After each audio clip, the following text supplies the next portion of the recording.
साथियों, रीट राजस्थान के जीके में एक टॉपिक है राजस्थान में ऊर्जा संसाधन। इसमें हर बार एग्जामिनर क्या करता है, एक आपको एग्जाम्पल देता है और पूछ लेता है कि निम्नलिखित में से कौन सा परंपरागत ऊर्जा संसाधन है या गैर परंपरागत है, उसके बारे में अपन अच्छे से जान लेते हैं। देखिए, ऊर्जा के मुख्य जो स्रोत है वो दो प्रकार से अपन बांट के पढ़ते हैं, एक तो परंपरागत और एक गैर परंपरागत। अब ये जो परंपरागत कौन से हैं, अब देखो मैंने यहाँ पर लिखा है नॉट अलाउड।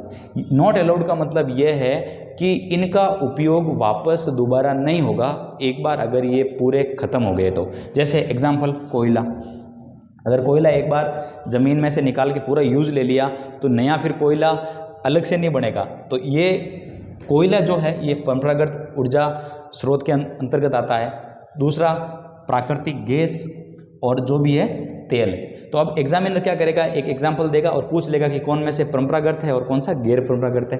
ट्रिक कैसे ध्यान रखनी, अपने मारवाड़ी में इनके कहते हैं कि गैर परंपरागत यानी कोई व्यक्ति जब नहीं मानता है, जैसे छोटे बच्चे नहीं मानते हैं तो वो गैर करते हैं। गैर का मतलब वो वापस आने की कोशिश करते हैं, यानी वो वापस आ जाते हैं। छोटे बच्चे मानते नहीं हैं, तो अपन को गैर परंपरागत यानी अलाउड, यानी इनका वापस हम पुनः उपयोग ले सकते हैं।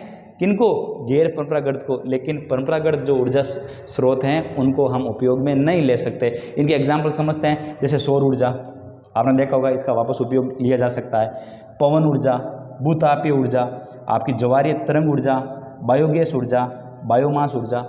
कभी कभार एग्जाम में ये पूछा गया कि भाई बायोगैस या बायोमास है क्या, थोड़ा सा अंतर देखते हैं। जो भी मलमूत्र है या अपशिष्ट पदार्थ है वो बायोगैस की श्रेणी में रखा गया है, और जो भी कचरा है, धान और सरसों की जो कुटी होती है, आपने देखा होगा कि वो निकाल देते हैं, पीछे जो कुटी बचती है उनका भी वापस पुनः चक्रण करके काम में लेके उनको ऊर्जा के रूप में काम में लिया जाता है, वो होता है बायोमास। तो मेरे हिसाब से समझ में आया होगा।